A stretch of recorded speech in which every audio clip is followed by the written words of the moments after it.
السلام عليكم ورحمة الله وبركاته. الحمد لله رب العالمين والصلاة والسلام على أشرف الأنبياء والمرسلين نبينا محمد صلى الله عليه وسلم وعلى آله وصحبه أجمعين وبعد. محترم معزز مسلمانان ورونو، د نن درس کې به تاسو ته نفلي منځونه او یا په بل تعبیر نفلي عبادتونه دا به ته یو څه پیښ شي. نفلي عبادتونه چې دي ورونو، شریعت په دې باندې تیزی ورکړله چې دا عبادتونه ادا شي، خو د دې عبادتونو د ادا کولو دپاره غوره ځای چې دی دا دی چې سړی په کور کې وکړي. کوم چې نفلي منځونه دي نو شریعت په دې باندې تیزی ورکړې ده. غوره خبره دا ده چې دا منځونه په کور کې ادا شي، دا منځونه په کور کې ادا شي په خلاف د فرضي منځونو. هر چې فرضي منځونه دي دا په جماعتونو کې ادا کیږي، په جماعت سره به ادا کیږي. څوک چې شرعي عذر نه لري نو هغه د فرضي منځونه چې دي هغه به په جماعتونو کې کوي او په جماعت کې به دا عبادت ترسره کوي. من جمله د دې نفلي منځونو نه ورونو، اول سنن رواتب دي، سنت مؤکده ته موږ تاسو ویو. سنت مؤکده نه هغه سنت مراد دي چې د فرضي منځونو نه مخکې ادا کیږي او د فرضي منځونو نه وروسته ادا کیږي. قبلي سنت او بعدي، د فرضي منځونو نه مخکې سنت او د فرضي منځونو نه وروسته سنت. دا په دې 15 منځونو کې 12 رکعات دي او لس چې دي هم په حدیث کې وارد دي چې 10 رکعات ادا شي. د ماسپښین د فرضي منځ نه مخکنی سنت چې دي 2 رکعاته، د څلورو په ځای 2 د هم په حدیث کې وارد دي. نو دا سنن رواتب چې دي ورونو، سنت مؤکده، د دې سنتو ډېر تاکید شوی دی چې دا سړی ترک نه کیږي. او دا چې دي ورونو ټول 12 دي لکه څنګه چې مې ته وویله، او که لس چا وکړه هم صحیح ده، دا هم په حدیث کې د دې ثبوت شته د لسو. نو 2 رکعاته چې دي ورونو د سار سنت دي، او 6 رکعاته چې دي ورونو دا د ماسپښین سنت دي چې د فرضي مانځه نه مخکې 4 رکعاته وشي، او که دا جدا 2 وشي نو دا ډېره غوره ده. نو 4 رکعاته د ماسپښین فرضي مانځ نه مخکې، 2 ترې وروسته، او 2 د ماښام مانځه نه وروسته، او 2 د ماخوستن مونځ نه وروسته. نو دا چې دی ورونو ټول 12 رکعاته جوړیږي. او که چېرته د ماسپښین فرضي مونځ نه مخکې 2 رکعاته وکړه نو دا هم په صحیح حدیث کې د دې ثبوت شته. نو بیا به ټول عدد د سنت مؤکده و د فرضي مونځونو نه مخکې وروسته دا به 10 رکعاته شي. او که چېرته ماسپښین فرضي مونځ نه مخکې 4 رکعاته وکړه نو بیا به څه شي 12 شي. ورونو په دې ټولو سنتو کې، په دې سنن رواتبو کې ډېر تاکید چې راغلی ورونو هغه د سار سنت راغلی دی، چې د سار سنت رسول الله صلی الله علیه وسلم د سفر او حضر په حالت کې چې کله به په کور کې او کله به په سفر کې نو همیشه به کول دای نه دي پرېښي، د سار سنت او وتر. نو دې باندې ډېر اهتمام پکار دی چې سفر کې سړی ځي، یو سفر کوي او د سفر په حالت کې نو نور دا نفلي عبادتونه چې دی د دې پرېښودنه پکار ده. او هر چې د سار سنت دي او وتر دي نو دا به سړی نه ترک کوي، ځکه رسول الله صلی الله علیه وسلم په سفر کې د سار سنت او وتر چې دي صلات وتر دا یې پرېښي نه دي. د سار سنتو متعلق باندې ورونو دې کې حدیث راغلی دی او ډېر تاکید شوی دی. یو حدیث دی د عایشه رضی الله عنها په روایت باندې هغه وایي چې لم يكن النبي صلى الله عليه وسلم على شيء من النوافل اشد تعاهدا على ركعتي الفجر. دا بخاری او مسلم حدیث دی. نبی کریم صلی الله علیه وسلم بچی د سار په 2 رکعاتو باندې څونه کوشش کوو د دې محافظت پې کوو او دا به ادا کول، نو په دې باندې چې څونه کوشش کوو دا په نورو نه کوو. نو د سار سنت چې دی دای باندې به اهتمام کوو، په دې به پابندي کوله. نو چې رسول الله صلی الله علیه وسلم په دې باندې پابندي کړله، ادا کړي دي، نو امت ته هم دا چې دی لارښودنه ده چې امت به هم چې دی دا سنت چې دی نه پرېږدي او دا به ادا کوي.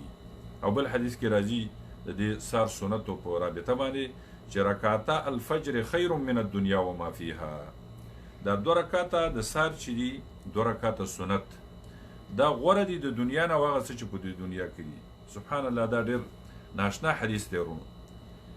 دنیا چې د کوم وخت نه پیدا شوې ده او تر قیامته پورې په دې کې چې څونه د ښایست شیونه دي، که هغه سره دي که هغه سپین دي، نور چې څه د دنیا ډول او زینت او ښایست دی او څونه سامانونه دي او څونه بنګلې دي او څونه پکې ګاډي دي او نور چې څونه شیان پکې دي، دا 2 رکعاته چې دي ورونو دا د دنیا نه او د دې دنیا کې چې څه شیان دي د دې ټولو نه غوره دي. ځکه دا دنیا چې ورونو دا فانی کېږي، ځي به دا به ختمیږي، ځایله کېږي به، او دا سار سنت چې تا ادا کوې د دې اجر او ثواب چې دی هغه به تا ته باقي پاتې کېږي. او رسول الله صلی الله علیه وسلم ډېر فضیلت بیان کړی دی. نو پکار دا ده ورونو چې هر مؤمن سړی هره ایمانداره زنانه په دې باندې اهتمام وکړي، کوشش وکړي چې سار سنت او ویتر چې دي دا په سفر کې هم پرېږدي او کور خو به لابودي کوي. او دا نور سنت چې دی دا به سړی کوي، کوشش به کوي. خو کله که پاتې شو علما وایي نو کله که پاتې شو په دې کې انشاءالله کم عقاب او سزا نشته دی. خو دا سنت چې دی ورونو ډېر تاکید شوی دی او اجر او ثواب هم پکې ډېر دی. نو پکار دا دی چې دا اجر او ثواب سړی د لاسه ورنه کړي. ځکه حدیث ورونو صحیح حدیث دی، امام مسلم په خپل صحیح کې ذکر کړی دی. نبی کریم صلی الله علیه وسلم فرمایي چې من صلى 12 ركعة في يوم وليلة بني له بهن بيت في الجنة. من صلى 12 ركعة په یوم ولیلة، چا چې په یوه شپه یوه ورځ کې 12 رکعاته لمونځ وکړه، چې دغه د 12 رکعاتونه دا سنن رواتب مراد دي. ما تاسو ته ویلم دا سنت مؤکده د فرضي لمونځونو نه مخکې وروسته. چا چې په شپه ورځ کې دا 12 رکعاته لمونځ وکړه، دا نفلي لمونځ سنن رواتب دا سنت مؤکده، نو د دې دپاره رسول سم خوشخبري ورکړله څوک چې دا لمونځ کوي بني له بهن بیت فی الجنه، د دې په وجه ورته په جنت کې الله کور جوړ کړي. نو دا څونه خوشحالي دی ورونو چې سړی 12 رکعاته نفلي لمونځ کوي او په پوره اطمینان او په خوشحالۍ منې کوي او د رسول الله صلی الله علیه وسلم په طریقه منې کوي، محمدي لمونځ کوي. دغه اتوماتیکي لمونځونه نه چې بټون وایي کته کېږه او پورته کېږه او نه پکې رکوع نه پکې سجده وي، نه پکې د ارکانو رعایت د فرضونو، نه پکې د واجباتو، نه پکې د سنتو او د مستحباتو رعایت او بس لمونځ وکړي او ځان ته اخلاص کړي. داسې لمونځ نه، صحیح لمونځ څنګه چې رسول الله صلی الله علیه وسلم کړی دی او څنګه چې امت ته د دې ښودنه کړې ده. نورونو تاسو ته دا اوس پته لګېده چې دا یوه شپه یوه ورځ کې به د دې فرضي 5 لمونځونو سره سړی 12 رکعاته سنت کوي او که چا 10 وکړه نو 10 معنا ده چې ماسپښین نه مخکې 2 رکعاته وکړه. هم دا په صحیح حدیث کې بخاري کې د دې ذکر شته او مسلم کې هم دا حدیث شته دی. بل چې دی ورونو د نفلي لمونځونو نه او د سنت مؤکدهونه بل صلات وتر دی. اگر که ځینې علما دې ته واجب وایي، خو د جمهور علماو صحیح خبره دا ده چې دا صلات وتر چې دی دا د سنت مؤکدهونه دی. سنت مؤکدهونه دی ورونو صلات وتر. صلات وتر چې دی ورونو دا په اول شپه کې هم جایز دی، په منځ د شپه کې هم د وتر منځ جایز دی او ښه ده چې په آخر د شپه کې وشي. په آخر د شپه کې چې وشي نو که څوک نفلي لمونځ کوي، د شپې تهجد کوي، پاڅېږي او 2 رکعاته لمونځ یې چې وکړه او په آخره کې وتر وکړي نو دا ډېره غوره ده. او دې کې حدیث هم شته، رسول الله صلی الله علیه وسلم فرمایي چې تاسو آخرنی لمونځ چې دی صلات وتر وګرځوئ. نو څوک چې د شپې قیام اللیل کوي، د تهجد لمونځ کوي، نو بیا یې پکار دا ده چې د ماخوستن لمونځ چې وکړي وروسته سنت وکړي 2 رکعاته، نو بیا د وتر پرېږدي او بیا چې کله د شپې قیام اللیل یې وکړه، تهجد لمونځ یې وکړه، نو په آخره کې د بیا څه وکړي وتر دې وکړي. د وترو دپاره ورونو چې د مختلفې طریقې د رسول الله صلی الله علیه وسلم په حدیثو کې د دې ثبوت شته دی. وتر چې دی ورونو 1 رکعت هم په حدیث کې شته، وتر چې دی دا 3 رکعت هم شته، 5 هم شته، 7 رکعت هم شته، 9 هم شته او دا ټول په صحیح حدیثو کې د دې ذکر دی. نو څوک چې غواړي چې یو وکړي نو یو دې وکړي، او که څوک غواړي چې 3 وکړي 3 دې وکړي، او څوک چې غواړي 5 وکړي 5 دې وکړي. خو دا زده کړئ ورونو چې 1 رکعت خو 1 رکعت دی چې سړی 1 رکعت وکړي او بیا په قاعده باندې کښېني، سلام به وګرځوي، دا 1 رکعت شو.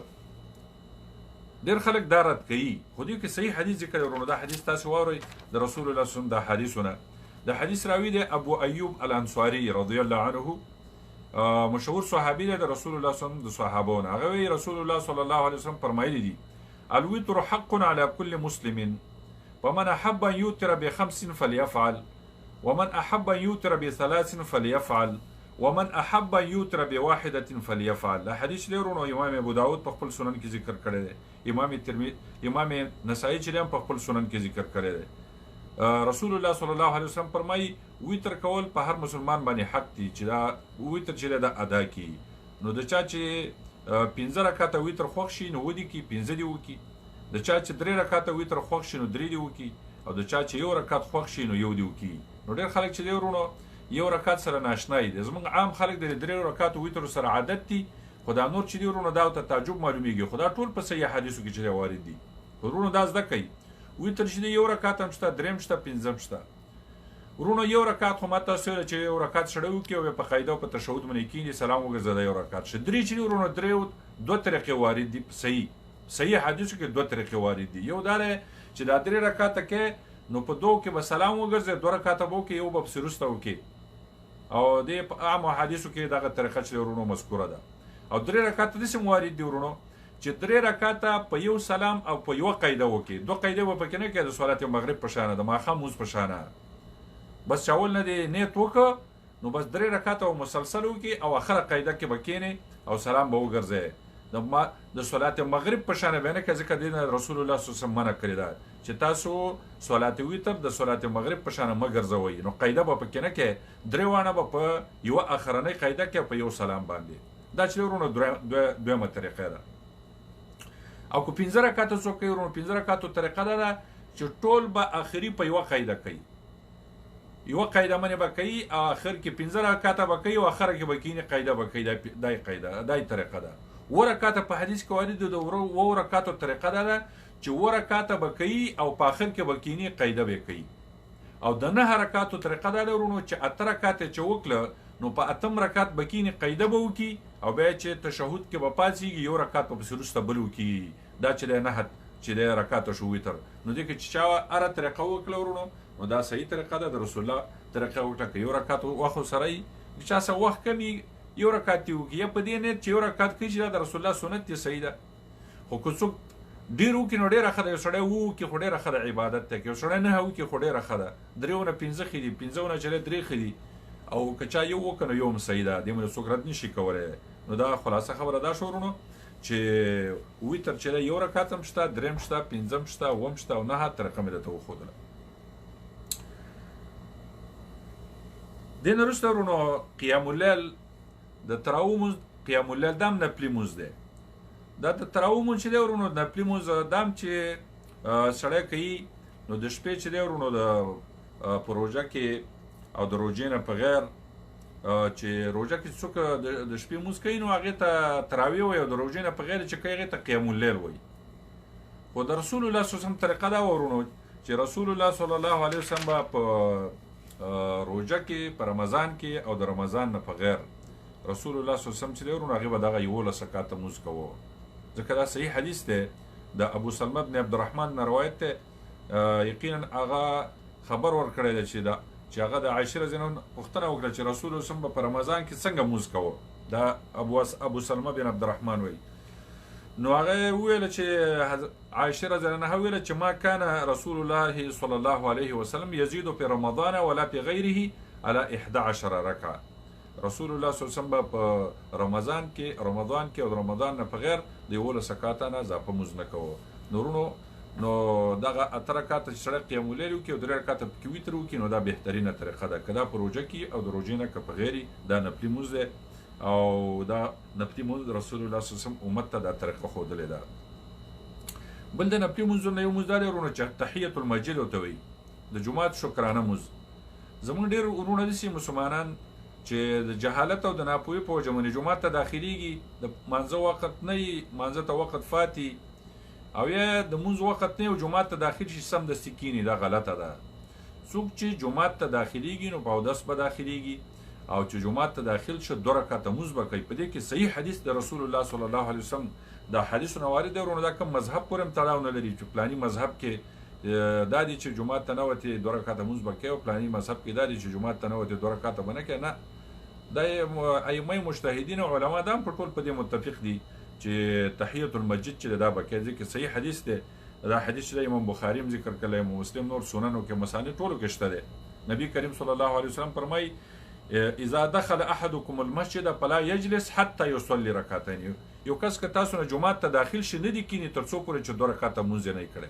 نو کله چې ته جمعات ته نه وځې نو 2 رکعاته مونځ چې دا پتا منې چې دا به ضروري ده چې کینې، او چې نه کینې وته صحیح ده، او چې کینې نو 2 رکعاته مونځ وکړه. دا تر دې پورې ورونو که یو سړی د جمعات ته نه وته جمعې خطبه شروع وي، چې جمعې خطبه شروع وي هم مختصر 2 رکعاته دا تحیة المسجد چې مونځ به کوي. تر دې پورې علما وایي که مکروه اوقاتو کې داخل شه جمعات ته فرض مازدیګر مانځه وروسته هم چې جمعات ته نه وته نو هم دا 2 رکعاته مونځ کوي مختصر، دا به پرېږدي نه. نو په دې مونځ باندې ډېر اهتمام دی ورونو مسلمانانو ته دا پکار ده چې دیني مسایل دا زده کړي او په دې باندې عمل وکړي چې هر ځای ته ځي او په هغه ځای کې دې ته اجر او ثواب میلاویږي او خپل وخت چې هغه ضایع کوي نه. نورونو تاسو دا واضحه شوه، څوک چې جمعات ته نه وځي تحیة المسجد د جمعات شکرانه 2 رکعاته مونځ چې دی دا به کوي. د دې نه وروسته ورونو د اشراق مونځ دی او دې ته صلات الضحا هم وایي، د څاښ مونځ.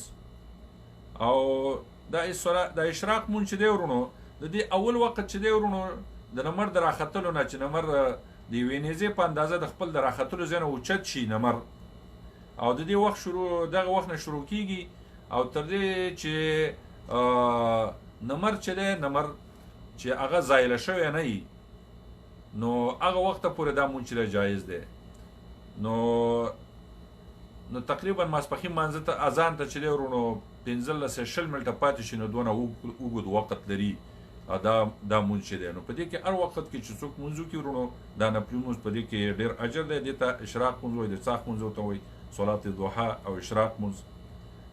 د دې شمیر چې دی ورونو د دې مونځ لږې چې دی 2 رکعاته دی او ډېر چې دی ورونو 8 رکعاته رسول الله صلی الله علیه وسلم کله چې مکه فتح شوه رسول الله صلی الله علیه وسلم دا صلات الضحا چې دی دا 8 رکعاته مونځ چې دی په مکه کې وکړ.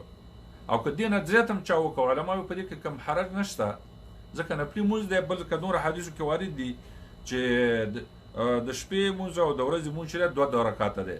نو هغې مونځونو کې بیا تحدید نشته، نو 2 رکعاته کې څونه چې دی وکړ ډېر وکړه. یو سړی به 10 کوي بل 10 وکړي، په دې کې هېڅ پروا نشته. څونه چې نفلي مونځونه کوي نو دا ستا په حسناتو کې حسابېږي او الله رب العزت په ورځ د قیامت کې تعالی په دې باندې اجر او ثواب درکوي. او بله ناشنا خبره دا ده ورونو چې سړی ډېر نفلي مونځونه کوي او کله که فرضاً د چا نه فرضي مونځ فوت شوی یا ترې قضا شوی یا ترې پاتې شوی د جهالت په وجه د ناپوهۍ په وجه نو ورځ د قیامت کې الله رب العزت په دې مؤمن سړي باندې په دې مسلمان باندې سخت رحم کوي. ملایکو ته ووایي تاسې وګورئ د سړي نه خو فرضي مونځ پاتې دی، دا نفلي مونځ چې دی دا ورته په دې فرضي مونځ کې حساب کوي. نو نوافل چې دی الله رب العزت په دې فرایضو کې بعض وخت کې حسابوي. دا الله رب العزت رحمت دی په یو بنده باندې چې الله رب العزت په دې باندې رحم کوي او هغه عبادت چې ته فوت شوی دی د هغې فرضي عبادت د هغې په ځای نفلي عبادت چې د هغه له فرضي کې حساب کړي. نورونو د دې کم شمېر چې دی 2 رکعاته دی او ډېر که چا ته وکړه که چا 12 وکړه که د دې نه پورته وکړه په دې کې کوم حرج نشته. نبی کریم صلی الله علیه وسلم حدیث وارد دی، د حدیث راوي دی ورونو ابو هريره رضی الله عنه هغه وایي اوصاني خلیلي صلی الله علیه وسلم بثلاث صيام 3 أيام من كل شهر وركعتي الضحى وان اوتر قبل ان انام. دا حدیث دی ورونو دا امام بخاری صاحب په خپل صحیح کې ذکر کړی دی.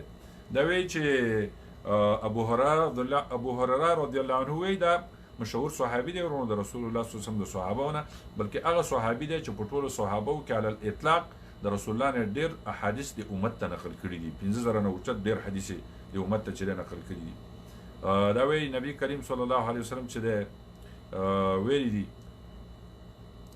داسې ویله چې د ابو هريره وایي چې رسول الله ویله چې ابو هريره وایي چې اوصاني خلیلي صلی الله علیه وسلم بثلاث زما دوست او خلیل ماته د 3 شیانو حکم کړی دی. ابو هريره رضی الله عنه فرمایي صيام 3 أيام من كل شهر په هره میاشت کې د 3 ورځو د روجو او بل ورکعتي ضحا او 2 رکعاته د څاښ مونځ وان اوتر قبل ان انام او چې ویتر وکم مخکې دینه چې زه وده کېږم. نو ویتر خو ما تاسو مخکې ویله په اول شپه کې هم جایز دی، په منځ شپه کې هم جایز دی، په آخر کې هم جایز دی. په آخر شپه کې چې سړی وکړي نو ډېر اجر او ثواب پکې دی.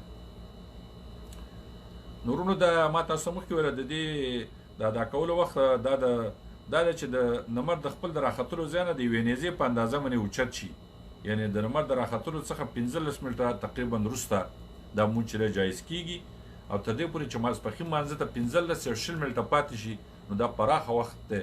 نو څونه مونځ پکې کوئ، که تا 2 رکعاته وکړه لږ یې 2 رکعاته دی، که 4 دی وکړه، که 6 دی وکړه، 8 دی وکړه، 12 او که د دې نه زیات دی وکړه. او یو چې ورو عام نفلي مونځونه دي، عام نفلي مونځونه دا د هغه مونځونو نه عبارت دي چې د کومې زمانې پورې مقید نه وي. د شپې مونځ د ورځې څخه غوره دی، د نمایي شپې د وروستنۍ حصې مونځ د نمایي شپې د لومړنۍ حصې مونځ څخه غوره دی. د شپې او د ورځې مونځ به 2 رکعاته به وي. په دې کې صحیح حدیث دی، مخکې مې ته ویله د رسول صلی الله حدیثونه چې صلات الليل والنهار مثنى مثنى، د شپې او د ورځې مونځ چې دی 2 رکعاته دی. نو سړی دا د کوشش وکړي ورونو چې د شپې مونځ کوي په آخره شپه حصه کې وکړي، دا غوره دی د اولې شپې نه مونځ ده. او د ورځې سړی مونځ کوي نو 2 رکعاته به مونځ کوي، ځکه دا 2 رکعاته چې دی نو دې باندې د رسول الله صلی الله علیه وسلم چې دی حدیث وارد دی، او په دې 2 رکعاتو کې تحدید نشته. نو څونه چې دی وکړه کمې چې دی 2 رکعاته او زیات رسول الله فتح د مکه چې فتح 3 رکعاته وکړه، او دا نفلي مونځ که دې نه چا زیاته وکړه په دې کې کوم حرج نشته، ممانعت نشته. نورم نفلي مونځونه او نفلي عبادتونه دي، بیا به دغه نورو درسونو کې پیښ شي. او دا یو څه نفلي عبادتونه او مونځونه چې دی تاسو ته پیښ شو، الله رب العزت دې موږ او تاسو له په قرآن او د رسول الله صلی الله علیه وسلم په صحیح حدیثو باندې پوهې او عمل راکړي، او که موږ په اعمالو کې، په اقوالو کې، په عملونو کې، په ویناګانو کې کوم تنقیص او کوتاهي شي، الله رب العزت دې موږ او تاسو ته او ټول اسلامي امت ته مغفرت وکړي. وصلی الله تعالی علی خیر خلقه محمد وعلى آله وصحبه اجمعین. جزاکم الله خیرا، بارک الله فیکم. السلام علیکم ورحمة الله وبرکاته.